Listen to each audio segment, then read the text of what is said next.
இயேசுவோட டீம் என்னன்னா I am a child of God. நான் இயேசுவின் பிள்ளை. இன்னைக்கு வீடியோ நல்லா கவனிங்க, ஏன்னா சாயந்தரமா குஸ் வருது. ப்ரோக்ராம்குள்ள போலாமா?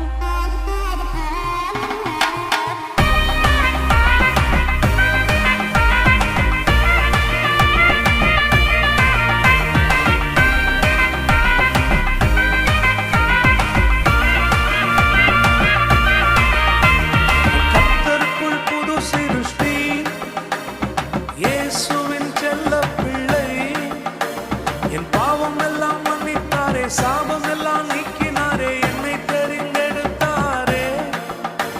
என் பாவம் எல்லாம் மன்னித்தாரே, சாபம் எல்லாம் நீக்கினாரே, என்னை தெரிந்தெடுத்தாரே. அவர் அன்று தினம் வளர்ந்தேன், பணி செய்வேன் இயேசுவுக்கே. அவர் அன்று தினம் வளர்ந்தேன், பணி செய்வேன் இயேசுவுக்கே.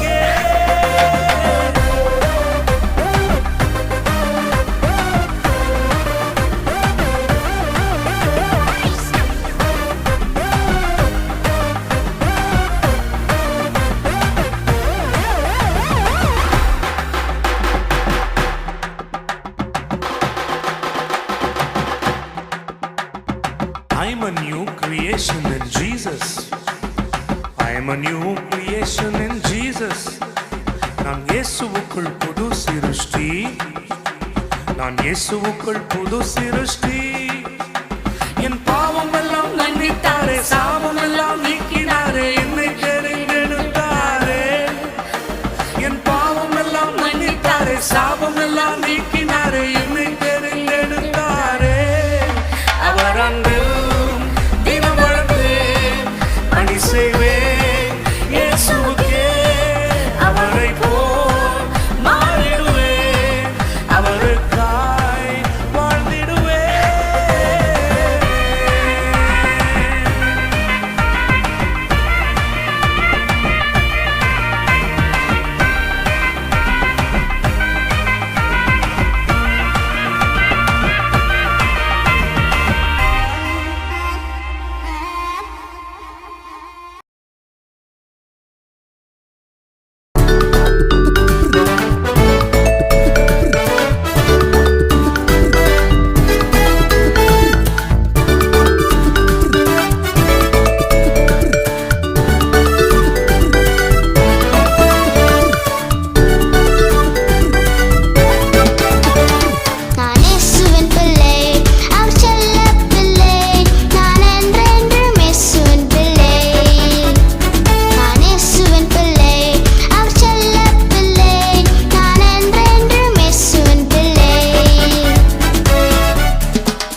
அவெஞ்சர்ஸ் மாஸ்க் போட்டா நல்லா இருக்கும்னு நினைச்சேன். ஓ மூஞ்சி தெரியாதா? சரி ஓகே. ஹாய் எல்லாரும் எப்படி இருக்கிறீங்க? லாஸ்ட் இயர் நம்ம VBS யூடியூப்ல ஜூம்ல தான் பார்த்தோம். இந்த இயர் ஆச்சு நம்ம சர்ச்சுக்கு வந்து VBS பண்ணலான்னு பார்த்தா இந்த கொரோனா இன்னும் கண்டினியூ ஆகிக்கிட்டே இருக்குது இல்ல. சரி உங்க எல்லாத்துக்கும் எக்ஸாம் முடிஞ்சிருச்சா? எக்ஸாம் முடிஞ்சதா சூப்பர் ஜாலி இல்ல. ஆனா எக்ஸாம் முடியாதவங்க கொஞ்சம் பாவம் இல்ல. இன்னும் கிளாஸ் நடந்துட்டே இருக்கு. இந்த இயர் VBS ஓட டீம் வந்து Who am I in Christ? நான் யாரு? Who am I? நான் யாரு? உங்க யாருக்கு தெரியுமா நான் யாருன்னு? என் பேரு பெர்லின். ஓகே என் பேரு பெர்லின். ஆனா ஜீசஸ்ல நான் யாரு? ஓகே யோசிக்க வேண்டிய விஷயம் இல்ல. ஜீசஸ்ல நான் யாரு? நீங்க எல்லாருக்கும் உங்க எல்லாருக்கும் உங்க அப்பா அம்மா பேர் வச்சிருக்காங்களா? பாரு நான் எனக்கு மட்டும் தான் வச்சாங்கன்னு யோசிச்சேன். சரி பேர் வச்சாங்க. ஆனா நீங்க எல்லாம் ஜீசஸ்ல யாருன்னு உங்களுக்கு தெரியுமா? தெரியுமா? சரி தெரியலன்னா இப்ப நான் ஒரு கதை சொல்ல போறேன். அந்த கதையில இருந்து நீங்க எனக்கு சொல்லுங்க நீங்க யாருன்னு. ஓகே. ரூத் அப்படின்னு ஒரு அக்கா இருந்தாங்க. அந்த அக்காக்கு கல்யாணம் ஆகி ரொம்ப ஹாப்பியா அவங்களால வாழ்ந்துட்டு இருந்த போது ஒரு நாள் அவங்க ஹஸ்பண்ட் இறந்து போயிட்டாங்க. உடனே அவங்க மாமியார் அவங்க ஹஸ்பண்டோட அம்மா அந்த அக்கா அவங்க கூட இருந்த இன்னொரு அக்காவும் எல்லாரும் சேர்ந்து என்ன பண்ணாங்க, அவங்க ஹஸ்பண்ட் எல்லாம் ஊர்ல போயிட்டு இறந்துட்டனால திரும்ப அவங்களோட ஊருக்கு வர போறாங்க. பெத்லஹேமுக்கு மறுபடியும் வர போறாங்க. சரி எல்லாம் ஊர்ல இருந்து கிளம்பும் போது அவங்களோட மதுரன்ல அவங்க மாமியார் இருக்காங்கல்ல இந்த நெவோமி பாட்டி, அவங்க சொல்றாங்க ரூத் கிட்டயும் அவங்களோட இன்னொரு டாக்டர் ஓர்பான்னு ஒரு அக்கா இருக்காங்க பாரு, அவங்க கிட்ட சொல்றாங்க நீங்க 2 பேரும் திரும்ப உங்க டாடி வீட்டுக்கே போயிடுங்க. அங்க போயிட்டு நீங்க சந்தோஷமா இருங்க, என் கூட வந்து நீங்க கஷ்டப்பட வேண்டாம் அப்படின்னு அந்த நெவோமி பாட்டிமா சொல்றாங்க. ஆனா இந்த ரூத் அக்கா சொல்றாங்க, அத்தை என்ன நீங்க சொல்றீங்க? நான் எப்படி உங்களை விட்டுட்டு போக முடியும்? இப்படி நீங்க தனியா எப்படி நான் உங்களுக்கு அனுப்ப முடியும்? நீங்க எங்க போறீங்களோ அங்கதான் நானும் வருவேன். நீங்க எந்த சாமி கும்பிடுறீங்களோ அந்த சாமி தான் நானும் கும்பிடுறேன். உங்க சொந்தக்காரங்களா இனிமேல் என்னோட சொந்தக்காரங்க அப்படின்னு இந்த ரூத் அக்காவும் சொல்றாங்க. பாட்டிமாக்கு ரொம்ப ஃபீலிங் ஆயிடுச்சு, ரொம்ப டச் ஆயிடுச்சு அவங்களுக்கு. அவங்க உடனே சொல்றாங்க, சரி ரூத் நீ என்கிட்டயே எங்க ஊருக்கு வந்துடு அப்படின்னு சொல்லிட்டு ரூத் கூட்டிட்டு அவங்க ஊருக்கு போறாங்க. ஊருக்கு போயிட்டு பார்த்தா அவங்க ஊர்ல இருக்கிறவங்க எல்லாம் நேமி வந்துட்டா அப்படின்னு எல்லாரும் சந்தோஷமா சொல்றாங்க. ஆனா நேமிக்கு ரொம்ப கஷ்டம். ஏன்னா அவங்க ஹஸ்பண்ட் இறந்துட்டாங்க, அவங்க பசங்க 2 பேருமே இறந்துட்டாங்க. ரொம்ப கஷ்டப்பட்டுட்டு இருந்தாங்க. இப்படி கஷ்டப்பட்டுட்டு இருக்கும்போது தான் ரூத் அக்கா ஓகே எவ்வளவு நாள் நம்ம வீட்லயே தனியா இருக்க முடியும் இல்ல, அதனால நம்ம போயிட்டு வீட்டுக்கு சம்பாதிக்கிறதுக்காக எதனா வேலை போய் செய்யலாம் அப்படின்னு டிசைட் பண்றாங்க. அந்த காலத்துல என்ன வேலை இருந்திருக்கும்? இன்ஜினியர் வேலை இருந்திருக்காது. அது வேற யாராச்சும் கல் வச்சு கட்டிக்கிட்டு இருப்பாங்க. அப்போ டாக்டர் படிக்க காலேஜும் போக முடியாது. டீச்சர் வேலை அவங்களுக்கு தெரியாதோ?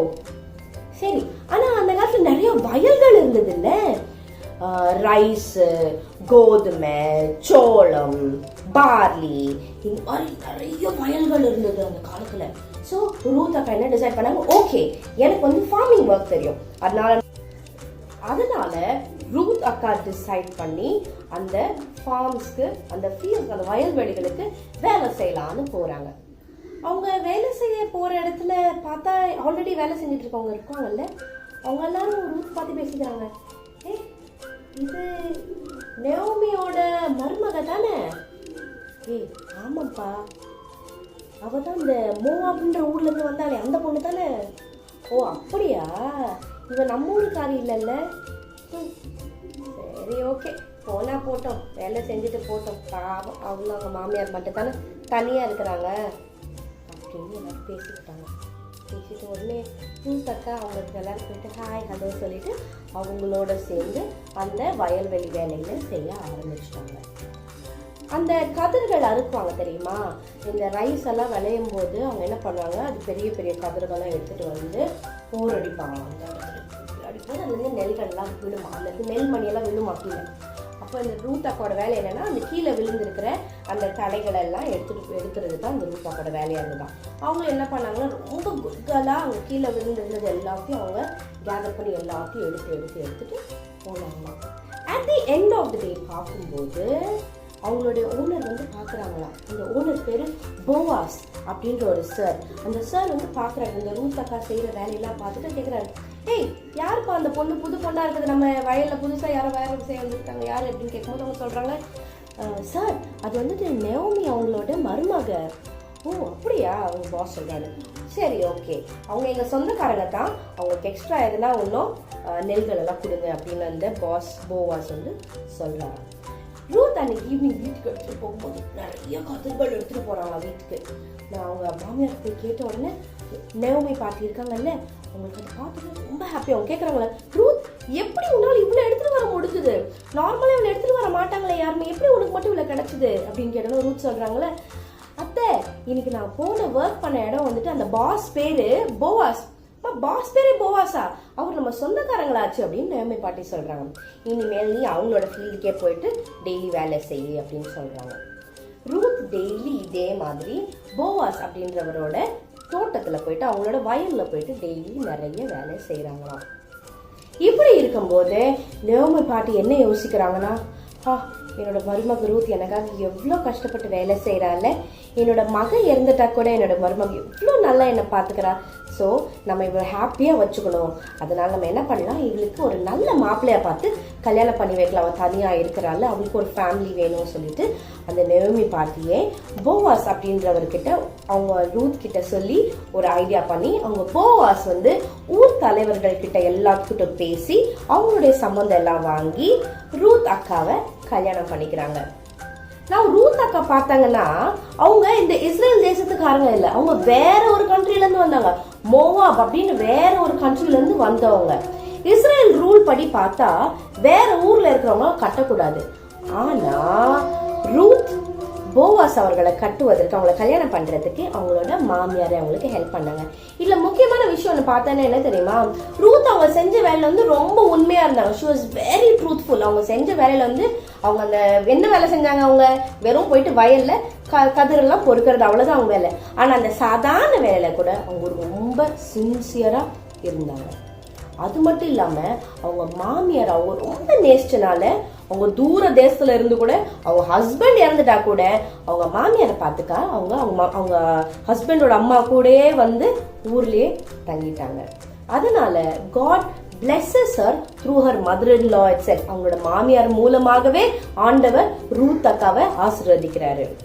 அது மட்டும் இல்லாம இல்ல இன்னொரு பெரிய பிளெஸிங் என்ன தெரியுமா, ரூத் அண்ட் போவாஸ் அங்கிளுக்கு கல்யாணம் ஆயிட்ட உடனே அவங்களுக்கு ஒரு பேபி பிறக்குது. அந்த பேபிக்கு பேரு ஓபேத் அப்படின்னு வைக்கிறாங்க. நெயோமி பாட்டிக்கு ஒரே சந்தோஷம் தாங்கல, ரொம்ப ஹாப்பியா இருக்கிறாங்க நெயோமி பாட்டி. இந்த ஓபேத் யாருன்னு பார்த்தோம்னா பைபிள்ல கிங் டேவிட் ஒருத்தர் இருக்கிறாரு, தாவீது ராஜா. கதை கேட்டிருக்கிறீங்களா? அவருக்கு கூட பெருசாயிட்ட உடனே இல்ல குட்டி வயசுல இருக்கும் போதே சிங்கத்தோட வாயை கிழிக்கிறாரு, கரண்டிய சண்டை போடுறாரு. தெரியுமா அந்த தாவீது ராஜா உங்களுக்கு? அந்த கிங் டேவிட் தெரியுமா உங்களுக்கு? அந்த கிங் டேவிடோட தாத்தா தான் இந்த ஓபேத். ஓபேத் யாரு? ரூத் அக்காவுக்கும் போவாஸ் அங்கிளோட சந்தா ஓபேத். எப்படி இப்படி ஒரு பிளெஸிங்? ராஜாவோட தாத்தாவுக்கு இவங்க அப்பா அம்மாவா? ஆனா வேற ஊர்ல இருந்து வந்தவங்கள இஸ்ரேலுக்கு கல்யாணம் பண்ணிக்க கூடாதுல்ல? ரூத் அக்கா என்ன சொல்றாங்க அவங்க மாமியார் கிட்ட ஃபர்ஸ்ட் வரும்போது, அத்தை நீங்க எங்க போறீங்களோ அங்க நான் இருப்பேன், அங்க நான் உங்க கூடயே வருவேன், நானு நீங்க எந்த சாமியை கும்பிடுறீங்களோ அந்த சாமியை தான் நானும் இனிமேல் வணங்குவேன் அப்படின்னு ரூத் சொல்றாங்க. ரூத் யெகோவா தேவனை நம்ம ஃபாதர் காட அவங்க வணங்க ஆரம்பிச்சாங்க. and she was sincere in her work and she loved really. உண்மையாவே அவங்களோட மாமியாரை அவங்க நேசிச்சாங்க இல்லையா? now tell me, ரூத் யாரு? யாரா இருக்க முடியும் இப்போ Ruth ஜீசஸ்ல? she believed in God, she loved truly and she did her work very very sincerely. When we are in Jesus, when we trust God, when we believe in God and obey His words, we will be blessed. நம்ம தேவனை நம்பி ஜீசஸை நம்பி Jesus சொன்னபடி நம்ம கேட்டோம்னா நாம ஆசீர்வாதமா இருப்போம். இதன் மூலமா we will be His children. இதன் மூலமா நம்ம தேவனுடைய சில்ட்ரனா இருப்போம், ஆண்டவருடைய பிள்ளைகளாக நம்ம இருப்போம். Now tell me, who are you in Christ? இந்த ஆன்சரை எங்களுக்கு வாட்ஸ்அப் அனுப்புங்க. Okay, bye by.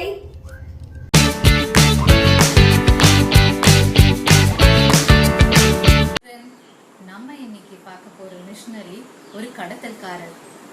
எப்படி ஒரு மிஷனரி கடத்தல்காரரா இருக்க முடியும் நீங்க யோசிக்கிறீங்களா? ஆமா, பிரதர் ஆண்ட்ரூ தேவனுடைய கடத்தல்காரர். அவர் வேதாகமங்களை கடத்தினார். சரி, இப்ப வாங்க நம்ம போய் இந்த அற்புதமான கதை எப்படி இருக்குன்னு பார்க்கலாமா? பிரதர் ஆண்ட்ரூவோட முழு பெயர் ஆண்ட்ரூ வேண்டர்பில். அவர் நெதர்லாண்ட்ஸ்ல ஒரு ஏழை தாய் தகப்பனுக்கு பிறந்தார். அவருடைய அப்பா ஒரு காது கேளாத இரும்பு தச்சன், அம்மா ஊனமுற்றவங்க. அவங்களுக்கு 6 பிள்ளைங்க இருந்தாங்க. அதுல 4வது மகன்தான் ஆண்ட்ரூ. அவர் மிகவும் கடுமையான சூழ்நிலையில தான் படிச்சு வந்தாரு. அவருடைய 15வது வயதுல இராணுவத்துல சேவை செய்ய அவர் சென்றார். ஒரு முறை போர் சமயத்துல அவர் காலில் அடிபட்டது. அதனால அவர் ஹாஸ்பிட்டல்ல வச்சிருந்தாங்க. அங்க இருந்த நர்ஸ் அவருக்கு முதல் வேதாகமத்தை கொடுத்தாங்க. அவர் அதை படிக்க ஆரம்பிச்சாரு. கொஞ்சம் கொஞ்சமா அவருடைய வாழ்க்கையை கர்த்தர் மாற்றினார். அங்க இருந்துதான் அவருடைய மிஷனரி பயணம் தொடங்குச்சு. அந்நாட்கள்ல இரும்பு திரை என்று அழைக்கப்படும் தேசங்கள் இருந்தது. அந்த தேசங்கள்ல வேதாகமத்தை படிக்கிறதுக்கு அனுமதி கிடையாது. அவங்க வேதாகமத்தை பார்த்தாலே வீதியில வச்சு எரிச்சிருவாங்க. இப்படிப்பட்ட நாடுகளுக்கு அவர் வாழ்க்கையை மாற்றின இந்த வேதாகமத்தை எடுத்து செல்ல வேண்டும் என்று தீர்மானித்தார்.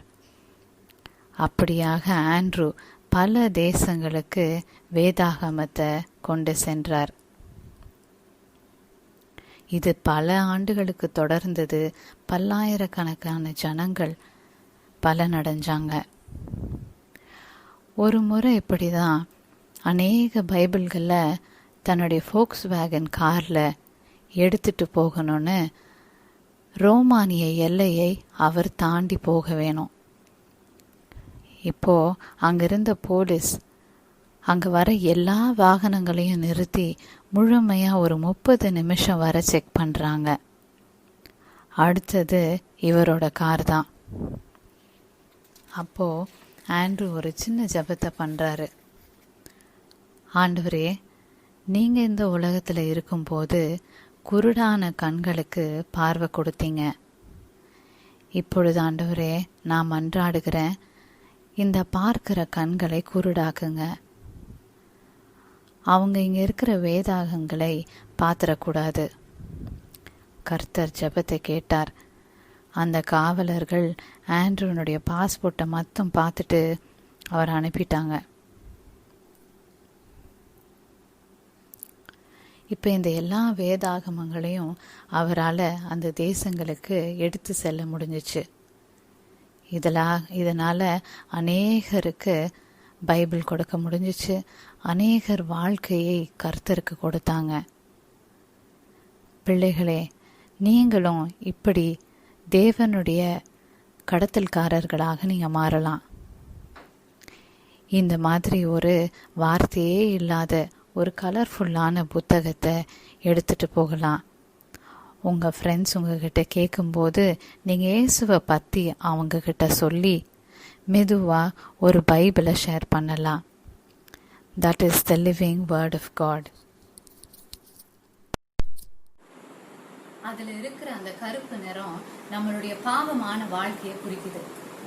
சிவப்பு நிறம் நம்ம தேவன் நமக்காக சிந்தின ரத்தத்தை குறிக்குது. அதுல உள்ள வெள்ளை நிறம் அது நம்மளுடைய சுத்திகரிப்பையும் நம்மளுடைய பரிசுத்தத்தையும் குறிக்குது. அதுல இருக்கிற பச்சை நிறம் நம்ம அனுதினமும் தேவனுக்குள்ளாக வளருகிற அந்த வளர்ச்சியை குறிக்குது. அந்த கடைசியில இருக்கிற அந்த மஞ்சள் நிறம் நம்ம தேவனோட கூட பரலோக ராஜ்யத்துல நம்ம பிரவேசிக்கிற அந்த நம்பிக்கையை குறிக்குது. பிள்ளைங்களா, இந்த மிஷனரிய போல நாமளும் தேவனுக்காக ஏதாவது ஒண்ணு செய்யணும் நம்மள ஒப்பு கொடுப்போமா? இந்த கதை உங்களுக்கு ரொம்ப பிரயோஜனமா இருந்திருக்கும் நான் நம்புறேன். Thank you dear children. Thank you so much.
Hi friends, welcome back to craft time. இன்றைக்கி நம்ம வீடியோஸோட டே 2. இன்னைக்கு ஒரு தீம் என்னது? ஐ ஆம் அ சைல்ட் ஆஃப் காட். நேற்று உங்களுக்கு ஒரு கிராஃப்ட் சொல்லி கொடுத்தேன்ல, அது எல்லாரும் பண்ணியிருப்பீங்கன்னு தெரியும். ஸோ இன்னைக்கோட கிராஃப்ட் எப்படி செய்யணும்னு பார்க்கலாமா? ஸோ இன்னைக்கோட கிராஃப்ட் செய்கிறதுக்கு 2 A4 ஷீட் நம்மளுக்கு வேணும். ஸோ ஃபஸ்ட்டு A4 ஷீட்டில் உங்களோட கையை வச்சு கையை வரையணும்.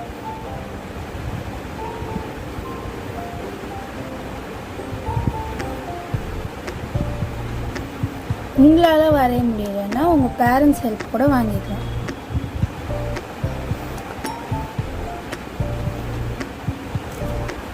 ஸோ இந்த மாதிரி நான் வரைஞ்சிக்கிட்டேன். இப்போது 2வது A4 ஷீட் எடுத்துக்கோங்க. அந்த A4 ஷீட்டில் ஒரு சர்க்கிள், நீங்கள் காம்பஸோ இல்லை ஏதாச்சும் சர்க்கிள் ஆப்ஜெக்ட் ஏதாச்சும் வச்சு வரைஞ்சிக்கலாம். ஸோ நான் வந்து சும்மா கையில் ரஃப்பாக வரைகிறேன். நீங்கள் வந்து ஏதாச்சும் காம்பஸ் வச்சு நீட்டாக வரையலாம்.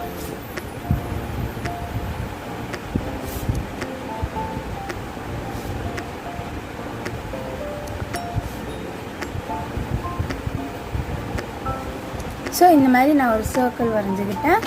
அப்புறம் இன்னொரு ஷீட்டில் நான் என்னோடய கையை வரைஞ்சிக்கிட்டேன். இப்போது இது 2த்துக்கும் கலர் அடித்து நம்ம அதை கட் பண்ணலாம். என்கிட்ட வந்து ஆல்ரெடி நான் வரைஞ்சி வச்சுருக்கேன். ஸோ நான் அதை எடுக்கிறேன். ஸோ இதுதான் எனக்கு வந்தது. நான் வந்து இந்த சர்க்கிளுக்கு க்ரீன் கலரும் இந்த கைக்கு எல்லோ கலரும் வச்சுருக்கேன். இப்போது இதை வந்து இந்த ஷீட்டில் நம்ம ஒட்டணும். ஸோ அதுக்கு ஃபெவிகால் யூஸ் பண்ணுவோம். நான் ஃபெவிகால் யூஸ் பண்ணுறேன்.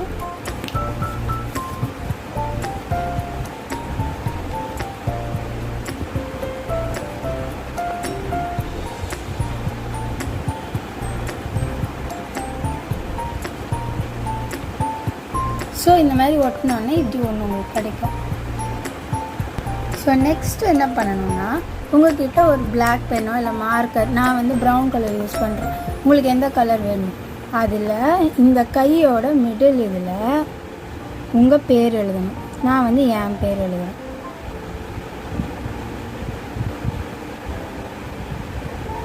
இங்கே இது எழுதிட்டு இந்த க்ரீன் கலர் இருக்குல்ல, அதில் I am a child of God ன்னு எழுதணும்.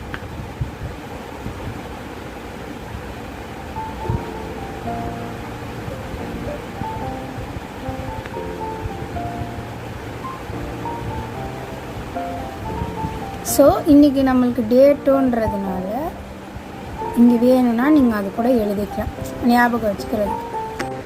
இன்றைக்கி நம்ம அழகாக நம்ம ஹேண்ட் பிரிண்ட் வச்சு I am a child of God அப்படின்னு ஒரு கிராஃப்ட் பண்ணியிருக்கோம்.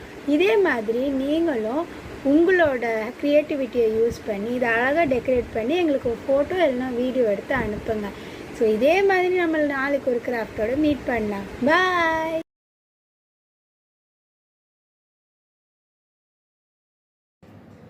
Hello children, I greet you all in Jesus name. இன்றைக்கு வர்ச்சுவல் கிட்ஸ் கிளப்போட டே 2 ப்ரோக்ராம்ஸை நீங்கள் பார்த்து என்ஜாய் பண்ணியிருப்பீங்க நான் நம்புகிறேன். இன்னைக்கு தீம் என்ன எல்லாம் சேர்ந்து சொல்லுங்க பார்க்கலாம். என்ன தீம் இன்னைக்கு? என்ன தீம்? ஐ ஆம் அ சைல்ட் ஆஃப் காட். நான் யாரு? ஆண்டவருடைய பிள்ளையா இருக்கிறேன். நான் ஏசப்பாவுக்கு நான் ஒரு பிள்ளையா மாறிட்டேன். அப்போ நான் கிறிஸ்துவுக்குள்ள யார் அப்படின்னு இந்த வர்ச்சுவல் கிட்ஸ் கிளப்ல நம்ம கற்றுக்கொண்டிருக்கிறோம்ல. அப்போ கிறிஸ்துவுக்குள்ள நான் யாருன்னு கற்றுக்கிட்டேன். இன்னைக்கு 2வது நாளோட நம்ம என்ன கற்றுக்கிட்டோம்?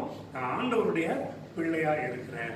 பாருங்க, இந்த பூமியில நிறைய தெய்வங்கள் அப்படின்னு சொல்லிக்கிறவங்க நிறைய பேர் இருக்கிறாங்க. ஆனா அவங்க யாருமே பார்த்தீங்கன்னா நான் உருவாக்குன ஒரு ஒரு ஒரு மனுஷனை தன்னுடைய பிள்ளை அப்படின்னு யாருமே சொல்லிக்கிறது இல்லை. ஆனால் நம்மளை உருவாக்குன இயேசுவா இருக்கார் பார்த்தீங்களா? அவர் நான் தான் உன்னை உருவாக்கி இருக்கிறேன், நீ என்னுடைய அடிமை, நீ எனக்கு வேலைக்காரன், நீ எனக்கு சேவை செய்யணும் அப்படின்னு சொல்லிட்டு நம்ம அடிமை மாதிரி வேலைக்கார மாதிரி வைக்காம நம்ம ஜீசஸ் நம்மளை எப்படி பார்க்கிறார் அப்படின்னா நம்மளை அவருடைய மகன்களாக மகள்களாக அவர் நம்ம பார்க்கிறாரு. அதனால நம்ம இயேசு சுவாமியை பார்த்து அப்பா அப்படின்னு தைரியமா கூப்பிடலாம். ஒரு பெரிய கடவுள், வானத்தையும் பூமியும் உண்டாக்கின கடவுள் தான். பாருங்க, நம்ம எவ்வளோ கேலக்சிஸ் இருக்கு, எவ்வளோ ஸ்டார்ஸ் இருக்கு, எவ்வளோ பிளானட்ஸ் இருக்கு, எவ்வளோ ஃபிஷ் இருக்கு, எவ்வளோ அனிமல்ஸ் இருக்கு. இது எல்லாவற்றையும் உருவாக்கின நம்முடைய ஆண்டவராகிய இயேசு அவ்வளோ மகத்துவமான பெரிய ஆண்டவராக இருந்தாலும் யாருமே நிகரே இல்லாம அவருக்கு அன்மேட்சபிளான ஒரு காடாக அவர் இருந்தாலும் அவர் நமக்கு எப்படிப்பட்டவரா இருக்கிறார் அப்படின்னா அவர் நமக்கு அப்பாவா இருக்கிறாரு. சரியா?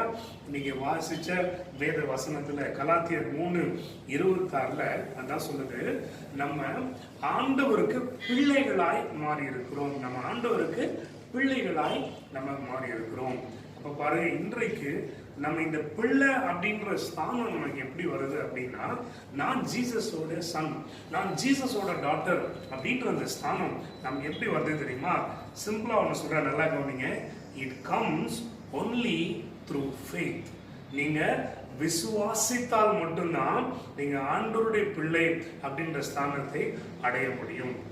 இப்போ உங்களை பார்த்து நான் கேட்கிற கேள்வி என்னன்னா, நீங்க எத்தனை பேர் ஜீசஸ் தான் என்னுடைய கடவுள், ஜீசஸ் தான் என் பாவங்களை மன்னித்தார், இந்த இயேசு தான் என்னுடைய வாழ்வினுடைய ஆதாரம் அப்படின்னு நீங்க எத்தனை பேர் சொல்றீங்களோ, விசுவாசத்தோட நீங்க சொன்னீங்கன்னா நீங்க நல்லா விசுவாசிக்கலாம், நம்பலாம், நீங்க அவருடைய பிள்ளைகளாய் மாறிவிட்டீங்க.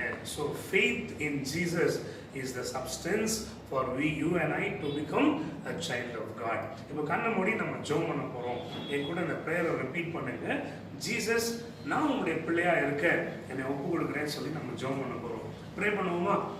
அன்புள்ள இயேசு சுவாமி, உங்களுடைய பிள்ளையாக நான் வாழ என்னை ஒப்பு கொடுக்கிறேன். என்னுடைய வாழ்வில் கடவுளாக என்னுடைய வாழ்க்கையை வழி நடத்துகிறவராக நான் உண்மையே நோக்கி பார்க்கிறேன். இயேசுவே, நீரே என்னுடைய தெய்வம், நீரே என்னை நடத்துகிறவர். நான் உம்முடைய பிள்ளையால் மாறிவிட்டேன். இயேசுவின் நாமத்தினாலே ஆமென். மறந்துடாதீங்க சில்ட்ரன், ஃபெய்த். நீங்க ஜீசஸோட பிள்ளைன்றது முழு நிச்சயமா நம்புங்க. நீங்க ஆண்டவருடைய பிள்ளைன்ற ஸ்தானத்தை ஆண்டவர் உங்களுக்கு கொடுத்திருக்கிறார். நேற்றைய தினத்துல உங்க மெமரி வர்ஸ் வீடியோஸ் அனுப்பியிருந்தீங்க, கிராஃப்டோட போட்டோஸ் அனுப்பியிருந்தீங்க, நிறைய நீங்க இன்வால்வ்டா இந்த Virtual Kids Clubல பார்ட்டிசிபேட் பண்ணிருந்தீங்க. We are all very happy. இன்னைக்கும் அதே மாதிரி stay tuned. 4 o'clock உங்களுக்கு குவிஸ் வரும். அது இல்லாமல் நீங்கள் உங்களோட மெமரி வர்சஸ்லாம் வீடியோ எடுத்து அனுப்புங்க. ஏதாவது டவுட்ஸ்னால் அந்த வாட்ஸ்அப்பில் எங்களுக்கு message அனுப்புனீங்கன்னா will be able to reply to you. சரியா? Stay tuned. நாளைக்கும் திரும்பி நான் சந்திக்க போகிறோம். Bye bye.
anyone is in Christ, he is a new creation. The old has gone and the new has come.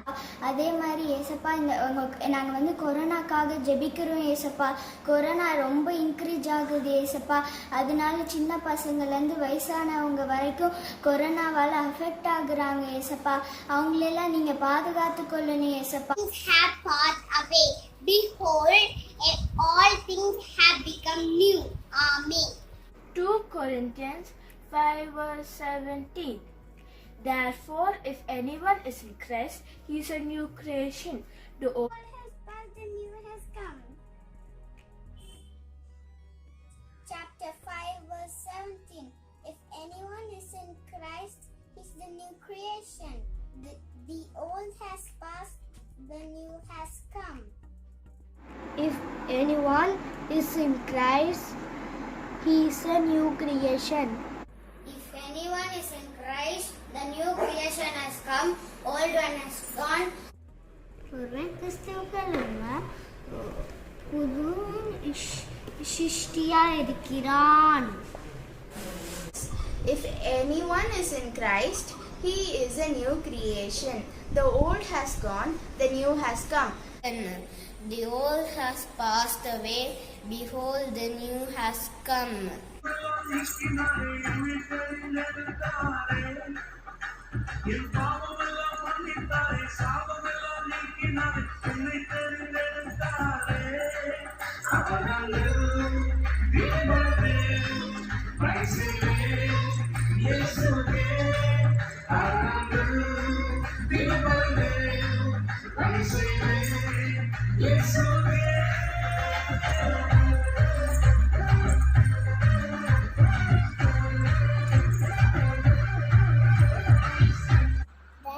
New creation has come. The old has gone. New creation is here. Old gone is gone, new is here. கிறிஸ்துவுக்குள் இருந்தால் புது சிருஷ்டியாய் இருக்கிறான். பழையவைகள் ஒளிந்து போயின, எல்லாம் புதிதாயின. 2 கொரிந்தியர் 5:17. If anyone is in Christ, he is a new creation. Therefore, are all the old things passed away.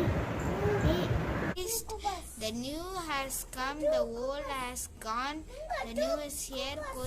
If anyone is in Christ, the new creation has come, the old has gone, the new is here.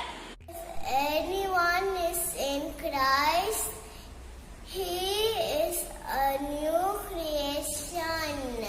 The old has gone, the new is here. 2 Corinthians 5:17. If anyone is in Christ, the new creation is come. 2 Corinthians 5:17.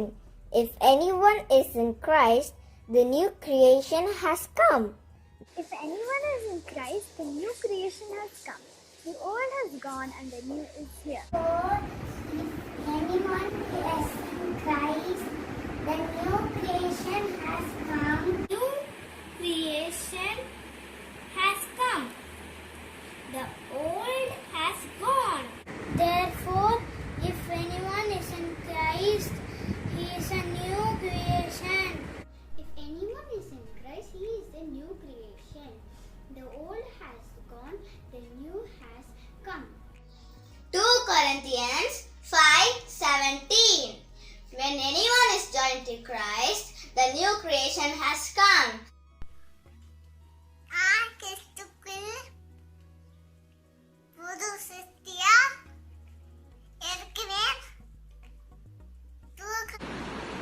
Hi everyone, I am Paul.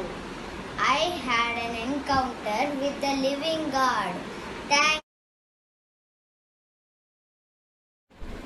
Hi, I am Paul. I saw Jesus.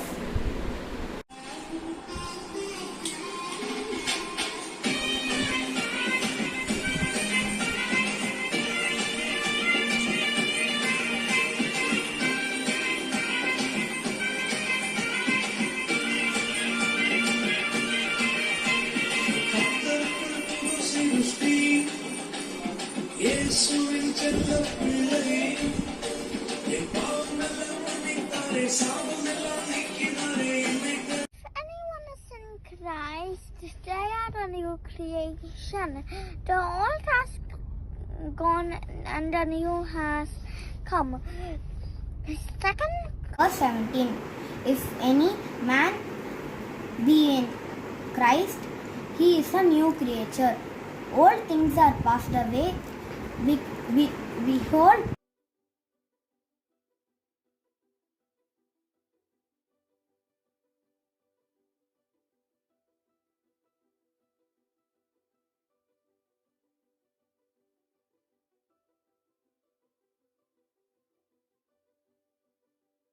one memory verse. If anyone is in Christ, the new creation has come. The old has gone and the new is here. Crucified in Christ, I am no longer live, but the Christ lives in me. Galatians 2:20. I have been crucified with Christ.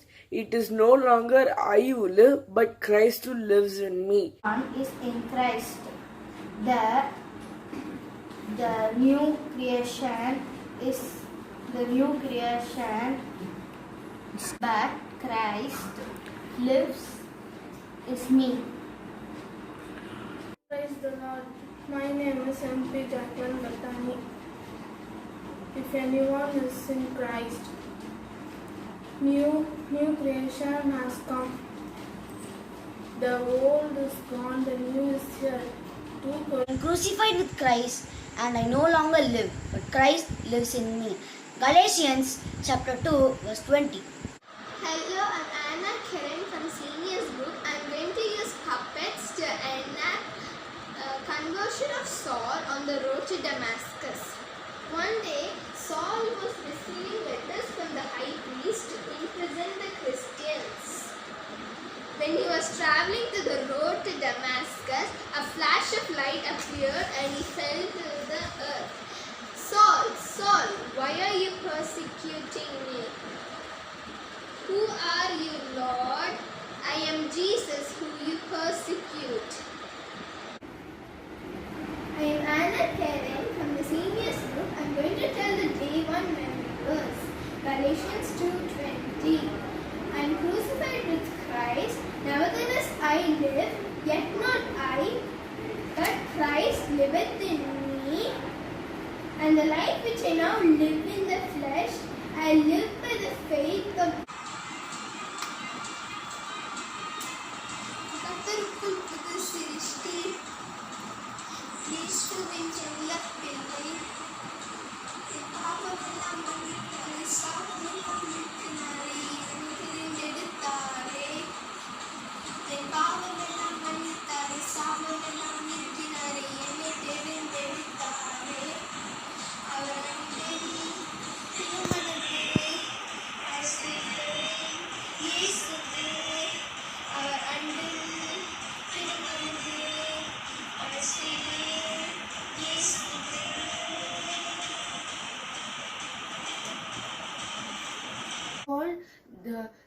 All things have become new. Now all things are of God, who has reconciled us to himself through Jesus Christ and has given us the ministry of reconciliation. I have been crucified with Christ. It is no longer I who live, but Christ who lives in me. Galatians 2:20. 2 Corinthians 5:17. If anyone is in Christ, the new creation has come. The old is gone, the new is here. I have been crucified with Christ. I no longer live, but Christ lives in me. Praise the Lord. Galatians 3:30. But by becoming a curse for us, Christ has redeemed us from the curse of the law, being forgives us is anyone who is handed to is under God's curse. Amen.